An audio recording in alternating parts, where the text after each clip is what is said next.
Voici un premier contact avec les graphes à partir d'un exemple. Alors, on va parler d'une marche aléatoire. Alors, on a donc quelqu'un qui a trois amis et qui va faire une marche aléatoire qui va invariablement chez l'un ou chez l'autre avec une certaine probabilité. Donc, en fait, on part d'un exercice de probabilité au départ. On dit donc, là on vous donne toutes les probabilités conditionnelles, donc si il part de A, il va chez B ou C avec une probabilité de etc. etc. Et on vous donne toutes les valeurs, donc de 1 tiers pour aller chez B, donc on est bien d'accord que si la probabilité est de 1 tiers pour aller chez B, elle va être de 2 tiers pour aller chez C, etc. On vous donne la probabilité pour quand il part de chez B et quand il part de chez C. On note la probabilité ici, on voit que c'est une notation de probabilité conditionnelle, ce qui est tout à fait normal. Et voilà la nouveauté, c'est-à-dire que on va faire une représentation. Vous savez, quand on a des probabilités conditionnelles, d'habitude on fait un arbre pondéré. Et là, ici, on va faire une nouvelle représentation. On va avoir donc un graphe probabiliste qui va être fait sous cette forme-là. Alors, il y a quelque chose qui, ici, les points ici ne sont pas toujours entourés. Vous allez voir, je vais le refaire en dessous. On vous demande que représente le 1 tiers inscrit le long de la flèche allant de A vers B, c'est-à-dire le 1 tiers qui est là. Bien évidemment, 1 tiers, ça va être la probabilité donc qu'il se rende en B, la probabilité qu'il se rende en B. Attention, qu'il se rende en B en une étape, parce que ici on va avoir plusieurs étapes, bien entendu. Une étape, c'est mieux, sachant que qu'il est en A, sachant qu'il est chez A. Donc ça, c'est donc la probabilité conditionnelle, ça pose pas de souci. Maintenant, ici, qu'est-ce qu'on nous demande? On nous demande de recopier le graphe et de le compléter par les probabilités manquantes le long des flèches. Alors, vous voyez que le graphe, je l'ai refait d'une façon un petit peu simplifiée. Je n'ai pas entouré A, B et C, mais je les ai symbolisés sous forme d'un point ici. Et en fait, les flèches, je vais les faire comme ça. Je vais donc aller de A jusqu'à B, puis après, je peux aller de A jusqu'à C ici. Et puis quand je pars de B, je peux aller de B jusqu'à C comme ceci, et de B jusqu'à A comme ceci. D'accord, là j'ai des points, je vais les faire un petit peu plus gros. Et enfin, quand je pars de C, je peux aller jusqu'à A, et je peux aller ici jusqu'à B. Alors attention, hein, il faut bien avoir quelque chose d'assez lisible ici. Donc on a bien la flèche qui est là, là la flèche qui est ici, ici la flèche qui est là également. Voilà, donc il faut bien que ça soit lisible ici. Alors, maintenant on va mettre les probabilités correspondantes ici. On avait donc notre 1 tiers qui était ici, donc ça c'est la probabilité qui aille de A vers B. Et donc, bien entendu, après si je prends les 2 tiers, c'est-à-dire la probabilité qui aille de A vers C, attention, il n'est pas ici, hein, le 2 tiers, il va être à cet endroit-là. 2 tiers, ça va être la probabilité ici qu'il se rende de A vers C. Quand il part de B, on vous dit qu'il va avec une probabilité de 3 quarts vers A. Ça veut donc dire que ici, on se retrouve avec 3 quarts sur cette branche-là, sur cette arête-là. Quand il va de B pour aller à C, donc s'il avait 3 quarts pour aller à A, pour aller à C, on a donc ici 1 quart. Et enfin, quand on part de C, on dit qu'il se rend chez A et chez B de façon équiprobable. Donc ici, j'ai 1 demi, et là, j'ai 1 demi également. 1 demi également. Donc voilà notre graphe qui est rempli. Alors un graphe, en fait, ça va être quoi? Ça va être juste une représentation, et on va appeler donc les points ici, ça va être les sommets du graphe, et ça va être les arêtes. Alors les arêtes, ça peut être des segments, ou ça peut être des flèches. Ici, dans ce cas-là, c'est des flèches. Et on va dire que justement, le graphe, il va être orienté lorsque les arêtes sont munies d'un sens, c'est-à-dire quand il y a une flèche. On pourrait très bien avoir une seule arête, sans flèche, ni d'un côté ni de l'autre. Donc ici, on dit que le graphe est orienté. Donc nous, dans notre exemple, on a bien un graphe orienté qui comprend, donc il y a 3 sommets, et les arêtes, il y en a 1, 2, 3, 4, 5, 6 arêtes. Donc voilà un petit peu ce que c'est qu'un graphe. On a plusieurs choses là-dedans, on précisera le vocabulaire dans la suite du cours. Alors maintenant, il faut traiter le problème. Donc le problème, on veut savoir chez qui il a le plus de chances de se trouver quand il part de chez quelqu'un, d'accord, de chez A ou de chez B ou de chez C, c'est-à-dire au bout de 3 étapes ou de quelques étapes que ce soit, ou plus même, eh bien on veut savoir où est-ce qu'il est avec avec la probabilité la plus grande possible. Alors, étant donné que c'est un exercice de probabilité conditionnelle, eh bien on peut faire donc un arbre pondéré. L'arbre pondéré, il ne pose pas de problème. On a donc un tiers ici, 2 tiers ici quand il part de A. Ensuite, là, on va avoir 3 quarts, 1 quart. Ici, on va avoir un demi, un demi. Et on va avoir, bien entendu, après, toutes les probabilités que l'on va avoir. 1 tiers, 2 tiers ici. Là, on est bien, on part de C, donc on est à 1 demi et 1 demi là. Ici, on part de A, on est donc à 1 tiers, 2 tiers. Et ici, on est à 3 quarts, 1 quart. Voilà, on a bien donc la première étape de la marche aléatoire.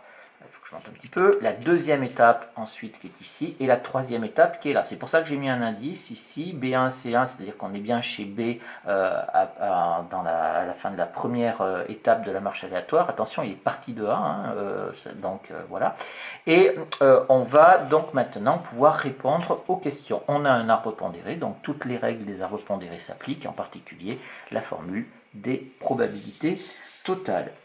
Donc, si je prends la formule des probabilités totales, donc je suis en 2 étapes, donc en 2 étapes, on est d'accord que notre arbre, il va s'arrêter ici. Et donc, si je calcule la probabilité donc de se retrouver en A, ça va être la probabilité de A2. On a donc 2 chemins qui y conduisent. Donc, ça nous fait la probabilité de B1 inter A2 plus la probabilité de C1 inter A2.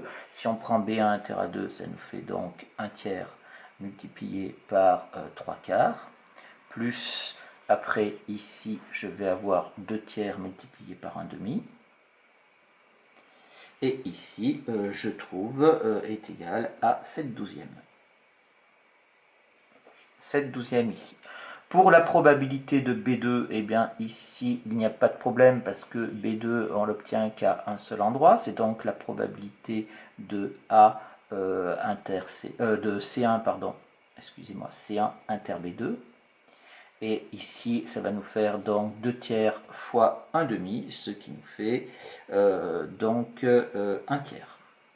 Je mets le résultat directement. Et enfin, pour la probabilité de C2, c'est pareil, on n'a qu'un chemin qui y conduise, ça nous fait donc la probabilité de B1 inter C2, et ça nous fait donc 1 tiers fois 1 quart, c'est-à-dire 1 douzième.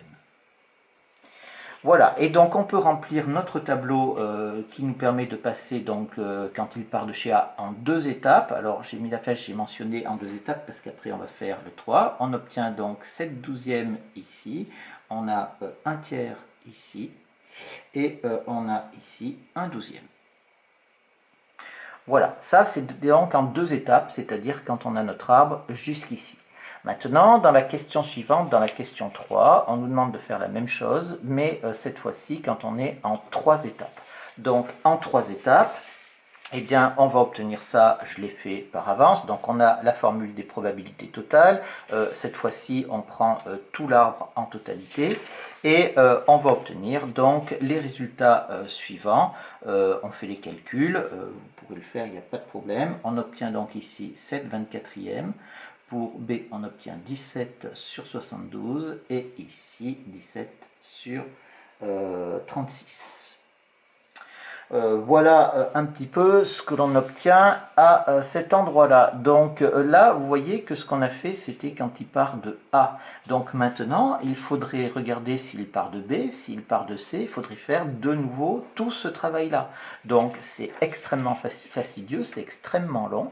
Et donc on va ici avoir très rapidement des limites. Et encore ici, on n'est qu'à 3 étapes. Imaginez qu'on mette une 4e étape ou une 5e étape. Ça devient quasiment infaisable avec les arbres pondérés. Donc on va utiliser les matrices.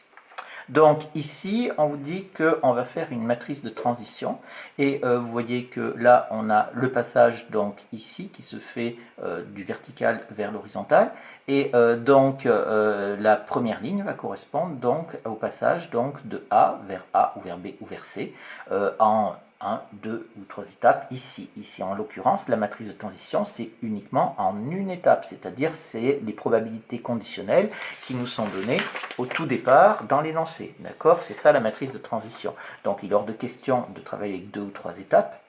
On travaille vraiment en une étape. Donc, si on la remplit, cette matrice de transition. Alors, ici, le premier terme, c'est donc la probabilité de passer de A à A. Ici, on est bien d'accord qu'on a 0. La probabilité, le deuxième terme, de passer de A à B, on a dit dans l'énoncé, c'est 1 tiers. La probabilité passée de A à C, c'est donc 2 tiers ici. On continue après. Là, c'est la probabilité pour passer de B à A. Alors, de B à A, on nous a dit que c'était 3 quarts, la probabilité. Pour passer de B à B, 0, bien entendu. Pour passer de B à C, si on avait 3 quarts, ça nous fait 1 quart. Pareil pour la dernière, on avait donc pour passer de C à A, c'était 1 demi, et 1 demi pour aller à B aussi, et 0 pour aller à C. Et j'ai donc ici ma matrice de transition avec tous ces coefficients ici.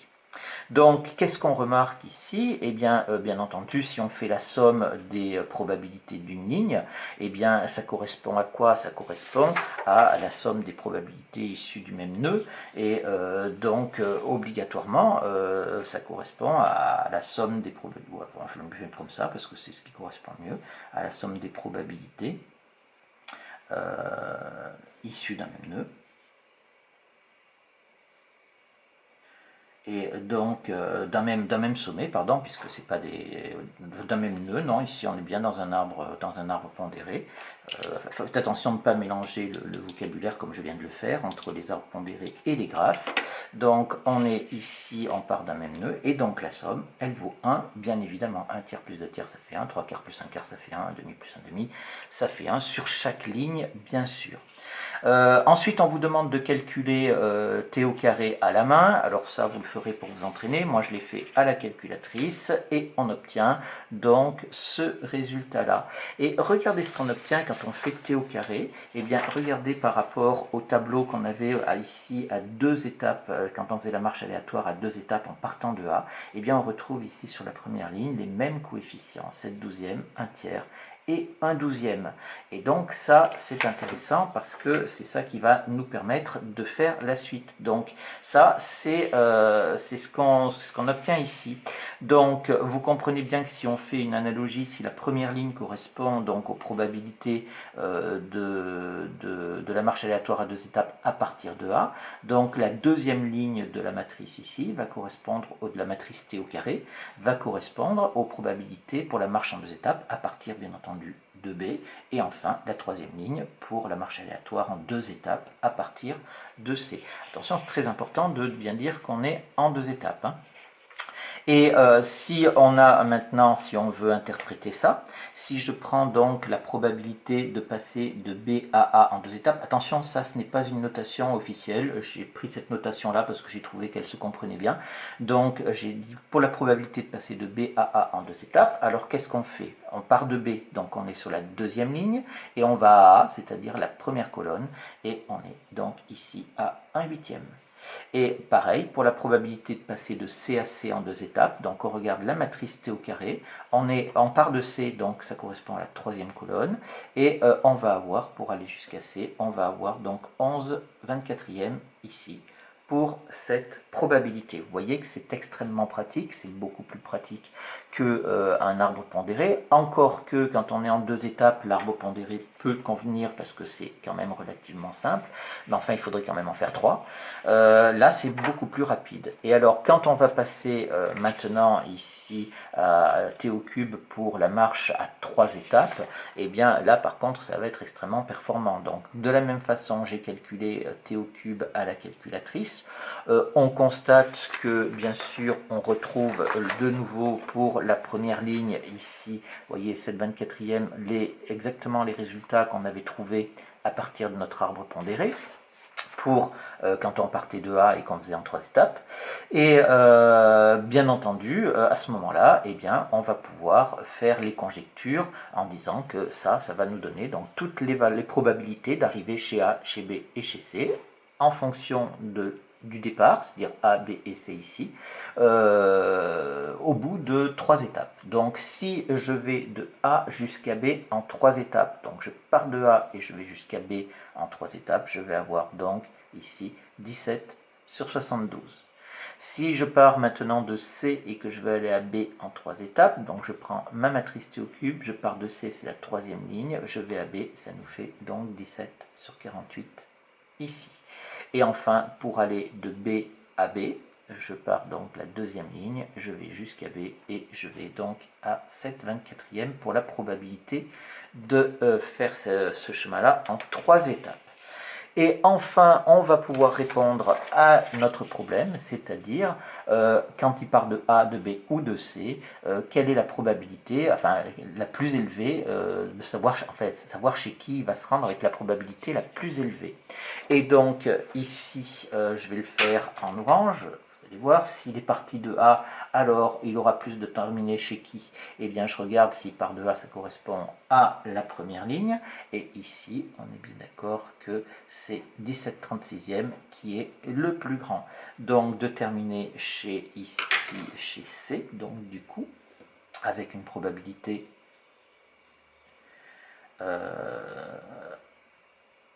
de 17/36e, 17 sur 36, etc. Alors je l'ai mis ici, je ne le mettrai pas sur les autres. S'il est parti de B, alors maintenant je vais le faire en rose ici. Si je pars de B, donc c'est la deuxième ligne, je regarde ce qui est le plus grand. Alors, le plus grand, c'est 13 sur 32. Ici, 13 sur 32 est le plus grand. Donc, il a le plus de chances d'arriver chez A, en fait. Et enfin, pour le dernier, alors le dernier, ici, c'est s'il est parti de C, je vais le faire en bleu. Alors, s'il est parti de C, eh bien ici, on voit que les deux plus grands, ici, il y a deux valeurs qui sont les mêmes, c'est-à-dire qu'on a chez A et chez B. Donc, il aura plus de chances de terminer chez A ou chez B, mais avec la même probabilité de, ici, 17 sur 48. Voilà un petit peu à quoi servent les graphes, enfin, un exemple d'utilisation des graphes. Vous voyez que c'est extrêmement pratique et qu'il y a un lien très étroit avec les matrices. Donc on va maintenant préciser dans les vidéos suivantes un petit peu ce que c'est qu'un graphe et voir, il y a beaucoup de vocabulaire.